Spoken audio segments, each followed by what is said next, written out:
সম্প্রতি বলিউডে মুক্তি পেয়েছে এই যাবৎকালের সর্বশ্রেষ্ঠ রোমান্টিক মুভি, যেটি কিনা আশিকি 3 সানাম তেরিকা সানাম মুভির থেকেও ফার বেটার। কিছু কিছু মানুষ তো বলছে বলিউডের সর্বশ্রেষ্ঠ রোমান্টিক সিনেমা। এই সিনেমায় এত হাইপ কেন, কি আছে এই সিনেমায়, চলুন দেখে আসি।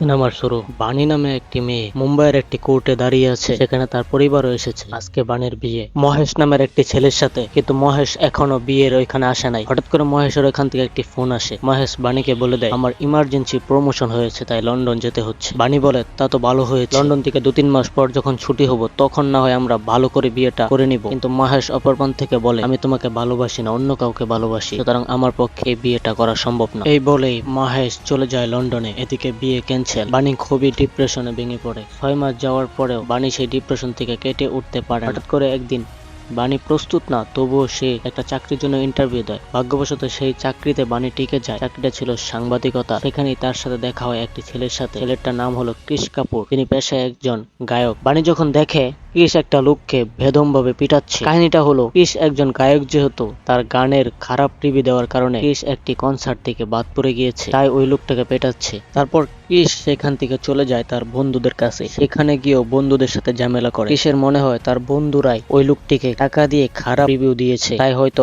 তার কনসার্টটি বাতিল হয়ে গিয়েছে। আর এদিকে ক্রিশের যত ব্যান্ড পার্টি আছে সবাই তাকে ছেড়ে চলে যায়। কিন্তু ক্রিশ তো হাল ছেড়ে দেওয়ার ছেলে নয়, সে একাই একটি গিটার নিয়ে স্টেজে উঠে গান গাইতে থাকে। তখনই আসলে বোঝা যায় ক্রিশ সত্যিকারের একজন প্রতিভাবান ছেলে। আর সবাই তখন মুগ্ধ হয়ে যায়। এদিকে ক্রিশ কাপুরের বন্ধু ভিকি নামের একটি ছেলে ক্রিশকে বলে, প্রিন্স নামের একজন শিল্পী তার পরবর্তী গানের জন্য একজন শিল্পী খুঁজছে। আর এদিকে ক্রিশও মাত্র একটি সুযোগের অপেক্ষায় আছে। তাই ক্রিশ যোগাযোগ করে প্রিন্সের ম্যানেজার বিনীতের সঙ্গে। তারা আলোচনা করে টাকা পয়সা এবং মিউজিকের বিষয়ে। প্রিন্সের ম্যানেজার বিনীত ক্রিশকে বলে দেয়, তোমার হাতে সময় আছে মাত্র 3 দিন। এই 3 দিন সময়ের মধ্যে তোমাকে গান বের করতে হবে। ক্রিশ বলে দেয় 3 দিনের মধ্যে গান হলে লিরিক্স লেখা সম্ভব না। তখনই ক্রিশের চোখ পড়ে বাণীর উপর। বাণী যেহেতু সাংবাদিক, তাই প্রিন্সের ইন্টারভিউ নেওয়ার জন্য এখানে এসেছিল। কিন্তু প্রিন্স বড় তারকা হওয়ায় 2 মাস পরে আসতে বলে। বাণী কোনোভাবেই প্রিন্সের এরিয়ার আওতায় ঢুকতে পারছিল না, কিন্তু দূর থেকে ক্রিশ দেখে তাকে সাহায্য করে এবং বাণীকেও ভিতরে নিয়ে আসে, মানে প্রিন্সের অফিসে। সেখান থেকে যাওয়ার পথে বাণীর ডায়েরিটা পড়ে যায় ক্রিশের হাতে। বাণী যেহেতু লেখালেখি পছন্দ করে, তাই ডায়েরিটা সবসময় তার সাথে থাকে। বাণী সবসময় তার জীবনে ঘটে যাওয়া ঘটনাগুলো ডায়েরিতে লিখে রাখে। ডায়েরির সেই কবিতায় মাত্র কয়েকটি লাইন লেখা ছিল, সেটি দিয়ে ক্রিশ একটি দুর্দান্ত গান উপহার দেয়।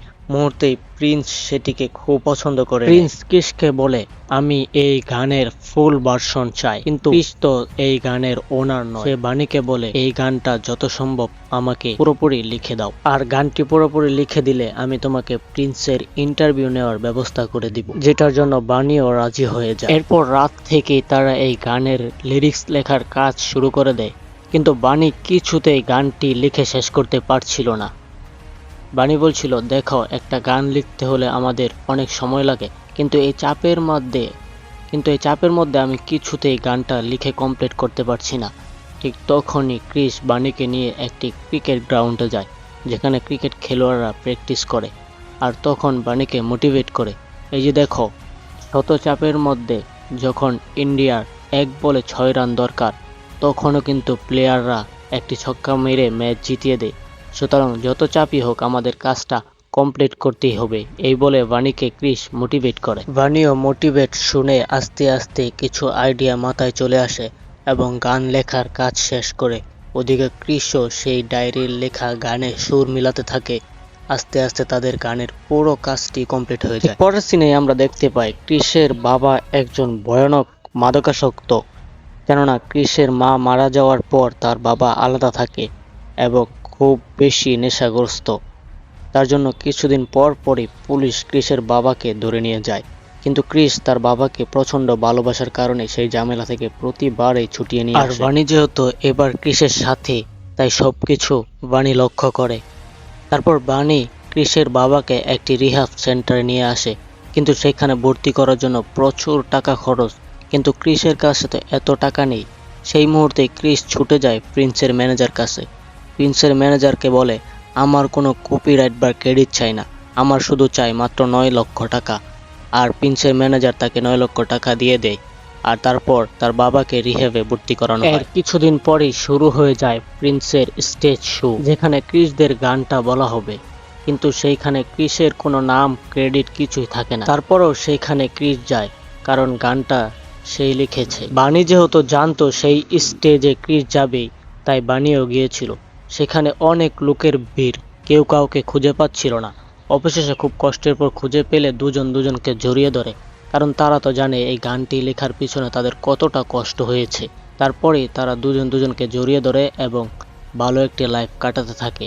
ওইখান থেকেই তাদের প্রেম শুরু হয়ে যায়। হঠাৎ একদিন ক্রিস বানিকে বলে, আমার কাছে লিরিক্স আছে ঠিকই, কিন্তু আমার গান প্রকাশ হওয়ার মতো কোনো চান্স নেই, কেননা আমার বন্ধু যারা ছিল, যারা আমার ব্যান্ড সহপাঠী ছিল, তাদের সবার সাথেই আমার ঝগড়া হয়েছে। ওই যে মুভির শুরুতে যে আমরা দেখলাম তার বন্ধুদের সাথে মারামারি করছে, তারপর থেকে তাদের সাথে ক্রিসের কোনো যোগাযোগ নেই। কিন্তু বানি বলে, তোমার লাইফে বন্ধু দরকার, বন্ধুদের ছাড়া তুমি এগিয়ে যেতে পারবে না। তারপর ক্রিস এই কথা শুনে সেই সকল বন্ধুদের কাছে যায় যাদের সাথে সে মারামারি করেছিল, আর তাদেরকে গিয়ে বোঝায়, এবার আমরা এমন কিছু করব যা দেখে দুনিয়া তাকিয়ে থাকবে।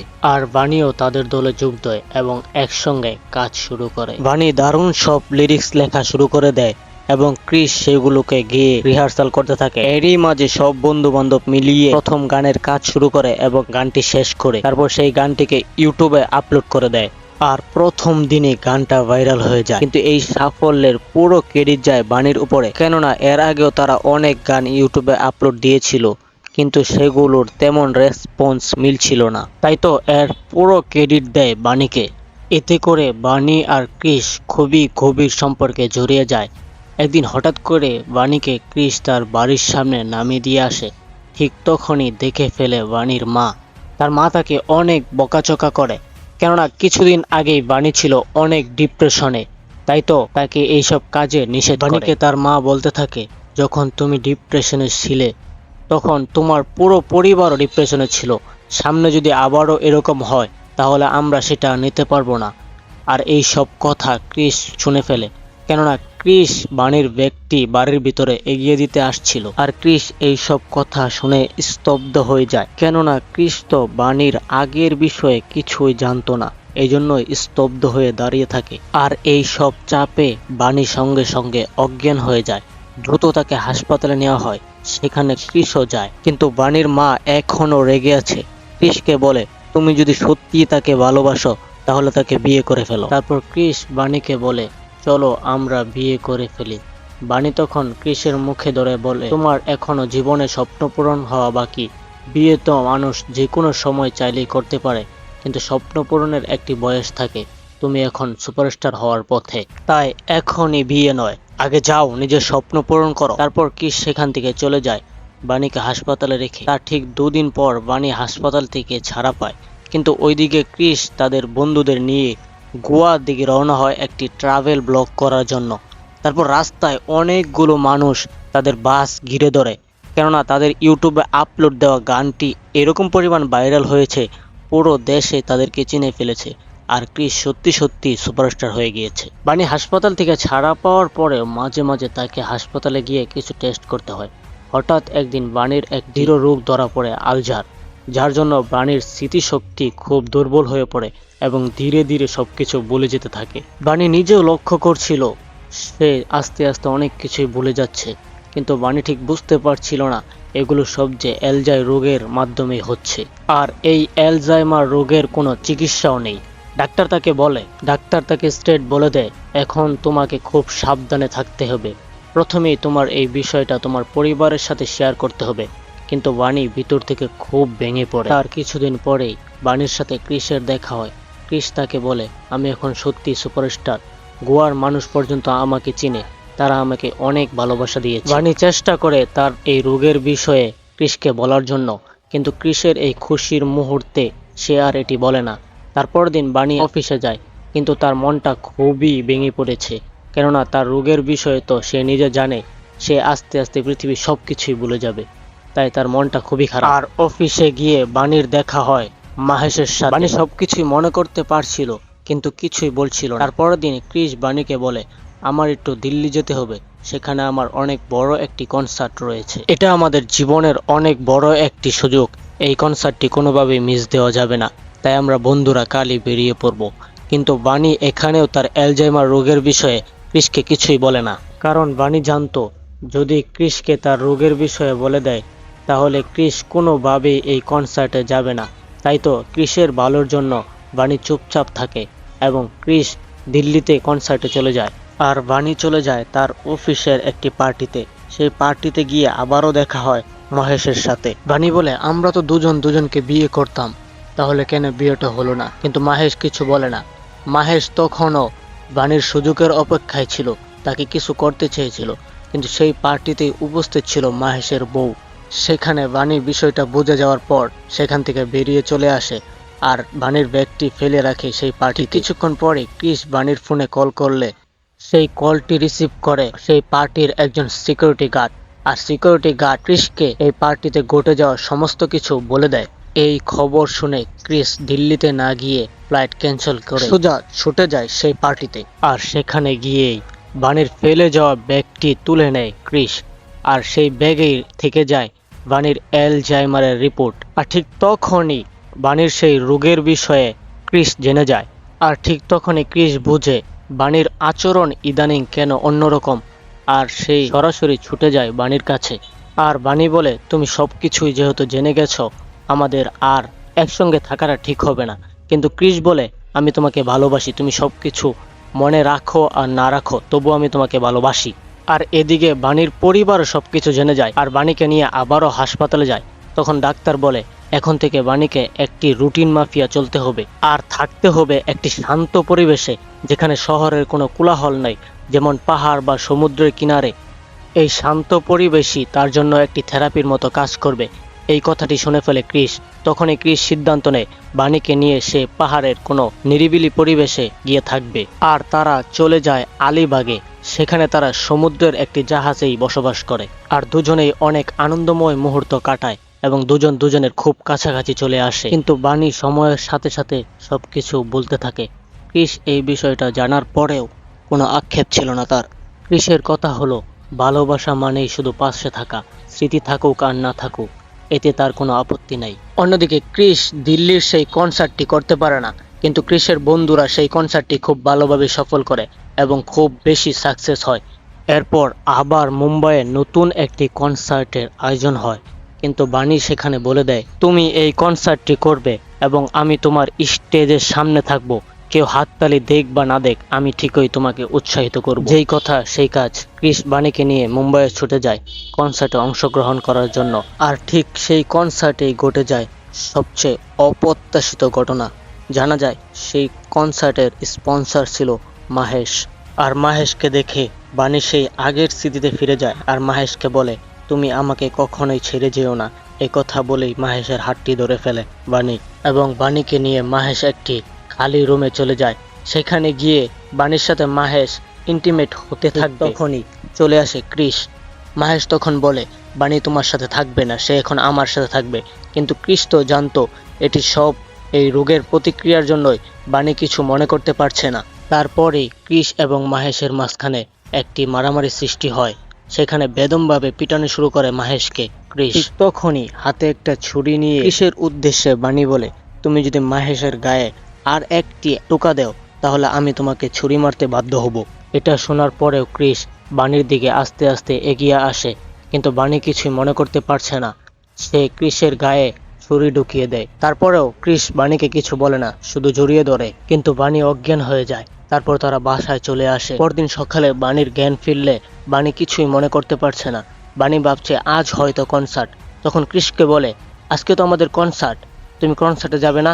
আর ক্রিস বলে, কনসার্ট তো কাল হয়ে গিয়েছে আর তুমি খুব খুশি ছিলে। ক্রিস বানিকে বলে, একটা ছেলে তার গার্লফ্রেন্ডের উপর রাগ করে আছে, তুমি এমন একটা গান লিখে দাও যেটা শুনে সেই ছেলেটা আবার তার গার্লফ্রেন্ডের কাছে ছুটে আসে। তারপর বানি একটি গান লিখে দেয় আর বানি বলে, যে কেউ যদি রাগ করে থাকে এই গানটি শোনার পর দৌড়ে ছুটে আসবে তোমার কাছে। কিন্তু গতকালের স্টেজে ঘটে যাওয়ার কারণে ক্রিসের অনেক সমস্যা হয়। সহকারীদের কেউই কনসার্টে নিতে চায় না, কিন্তু ক্রিস বিনীতকে অনেক অনুরোধ করে তাকে আবারও কনসার্টে নেওয়া হয়। কিন্তু ক্রিসের বন্ধুরা বলে, আমরা সবাই মিলে এই কনসার্টটি আবার করব। আমরা সেই আগের ক্রিস কাপুরকে চাই, যে সেলফিশ ছিল, অ্যাটিটিউড থাকতো, রেগে যেত। আমরা তোকে চাই না, তুই অনেকটাই বদলে গিয়েছিস। তারপর ক্রিস আবারও বানির সাথে দেখা করতে যায়, কিন্তু বাড়িতে গিয়ে দেখে বানি বাড়িতে নেই। ক্রিস পুরো বাড়ি তন্ন তন্ন করে খুঁজেও তাকে পায় না। তারপর সমুদ্রের কাছে গিয়ে খুঁজতে থাকে, কিন্তু বানির দেখা পায় না কিছুতেই, এবং ক্রিস খুব টেনশনে পড়ে যায়। এই খবরটা বানির পরিবারকেও জানানো হয়। তারপর তার পরিবার একটি পুলিশ কমপ্লেন করে। 4-5 দিন পরেও বানির কোনো খোঁজ মিলছে না। বানির পরিবার বড় বড় অফিসার সঙ্গে কথা বলে। অফিসাররা বানির পরিবারকে বলে, যারা একবার হারিয়ে যায় তাদেরকে খুঁজে পাওয়াটা অনেক মুশকিল, তাদেরকে অধিকাংশ সময় পাওয়াই যায় না। এরকম করতে করতে 1টি বছর কেটে যায়, কিন্তু ক্রিস বানির দেখা পায় না। 1 বছর কেটে গেল, ক্রিস এখনো বানিকে বলতে পারেনি। দিন যত যাচ্ছে বানির প্রতি তার ভালোবাসা আরো বেড়েই যাচ্ছে। এরকম করতে করতে একসময় ক্রিস অনেকটাই ডিপ্রেশনে চলে যায়। বানি নিখোঁজ হয়ে যাওয়ার সময় একটি গান লিখে গিয়েছিল। সেই গানটি গেয়েই ক্রিস কাপুর হয়ে ওঠে ভারতের সবথেকে বড় সুপারস্টার। গানটি গাওয়ার একমাত্র কারণ ছিল, বানি নিখোঁজ হয়ে যাওয়ার আগে বলেছিল, এই গানটি যেই শুনবে সে তোমার কাছে পাগলের মতো ছুটে আসবে। আর এই বিশ্বাসেই ক্রিস কাপুর প্রতিটা কনসার্টে এই গানটি গাইতো, যে একদিন না একদিন বানি তার কাছে ফিরে আসবে। এদিকে ক্রিস কাপুর ইন্ডিয়ার সবথেকে বড় সুপারস্টার হওয়ার জন্য লন্ডন থেকে তাকে ইনভাইট করা হয় একটি কনসার্টের জন্য। আর ক্রিসও রাজি হয়ে যায়। ক্রিস এবং তার বন্ধুরা মিলে লন্ডন যাওয়ার উদ্দেশ্যে রওনা হয়। এদিকে যেখানে কনসার্টটি হবে সেইখানে শ্রোতারা ক্রিসের সেই গাওয়া গানে রিলস গুলো দেখতে থাকে। আর ঠিক তখনই চোখ পড়ে ক্রিস একটি রিলসে লক্ষ্য করে দেখে বানির চোখ দুটো দেখা যাচ্ছে। ক্রিস কনসার্ট সবকিছু বাদ দিয়ে ছুটে যায় সেই রিলসটি কোথায় বানানো হয়েছে। খোঁজ নিয়ে দেখা যায় সেই রিলসটি বানানো হয়েছে মানালির একটি শহরে। ক্রিস সেখানে গিয়ে জানতে পারে বানি একটি মহিলা হোস্টেলে থাকতো, আর সেখানে এখন বানি নেই। তখন মহিলারা বলে, বানি সবসময় আপনার কথা বলতো। ক্রিস বানির রুমে গিয়ে দেখে দেওয়ালের চতুর্দিকে বানির ছবি, নিউজ পেপার সবকিছু দিয়ে ঘেরা। আর সেখানে বানি শেষবার মতো একটি চিঠি লিখে গিয়েছিল ক্রিসের উদ্দেশ্যে। চিঠিতে লেখা ছিল, ক্রিস, আমি আশা করব তুমি আমার এই লেখা চিঠিটা কখনো হাতে পাবে না, কেননা তুমি যখন এই চিঠিটা পড়বে তার মানে বোঝা যাবে তুমি সবকিছু ফেলে আমার পিছনেই ছুটছ, যা আমি কখনোই চাইনি। আর এখানেই আমরা দেখতে পাই বানি সেই পুরনো কনসার্টে ঘটে যাওয়ার ভিডিওটি দেখতে পায়। আর সেখানে সে খেয়াল করে দেখে ক্রিসকে বানি কিভাবে ছুরি আঘাত করেছিল আর কতটা কষ্ট দিয়েছিল। সেই জন্য বানি চুপচাপ বাড়ি ছেড়ে চলে যায়। অবশেষে দীর্ঘ 1 বছর পর বানির সাথে আবারও দেখা হয় ক্রিসের, কিন্তু বানি কিছুতেই মনে করতে পারছে না ক্রিসকে। বানি জিজ্ঞেস করে, আপনি কে? ক্রিস তখন বলে, আমি একজন গায়ক, কিন্তু অনেক দিন ধরে আমি কিছু লিখতে পারছি না, কোনো গান বানাতে পারছি না, কারণ আমার কাছে কোনো শব্দই নেই লেখার মতো। তখন বানির হাতে ডায়েরি এবং কলম থাকে। বানিও বলে, আমি অনেক দিন ধরে চেষ্টা করছি কিছু লেখার জন্য, কিন্তু কিছুতেই লিখতে পারছি না, কোনো শব্দ আমার কাছে নেই। ক্রিস বলে, একা ঘরে বসে গান লেখা যায় না, যে গানগুলো মানুষের হৃদয় ছুঁয়ে যায় সেই গানগুলো কোনো এক বিশেষ মুহূর্তে লিখতে হয়। তারপর বানিকে নিয়ে সেই পুরোনো দিনের মতো ক্রিস চলে যায় বরফে ঢাকা এক পাহাড়ে। সেখানে গিয়ে সে আগের মতো ক্রিকেট খেলতে থাকে, যাতে সেই বানির পুরনো স্মৃতি আবার মনে পড়ে তার জন্য। ক্রিস ঘন্টার পর ঘন্টা ক্রিকেট খেলা চালিয়ে যাচ্ছিল, কিন্তু বানির কিছুতেই স্মৃতি মনে পড়ছিল না। একসময় হঠাৎ করে বানি বলে ওঠে, ক্রিস কাপুর। তারপর বানির সব স্মৃতি মনে এসে পড়ে। তখন বানি চিৎকার করে বলে, I love you Chris Kapoor. তারপরে তারা বিয়ে করে নেয় এবং কনসার্টে দুজন মিলে যুক্ত হয়। তারপর বানির ডায়েরিতে লেখা থাকে ক্রিসের সব গান এবং তাদের ছবি। এভাবে এই রোমান্টিক ছবিটি শেষ হয়, আর এইভাবেই শেষ হয়ে যায় সাইয়ারা মুভির গল্প। তো বন্ধুরা, ভিডিওটি যদি ভালো লাগে অবশ্যই আমার চ্যানেলটি সাবস্ক্রাইব করবেন আর আমাকে একটু সাপোর্ট করবেন। ধন্যবাদ। দেখা হবে পরবর্তীতে আবারও কোনো ভিডিওতে।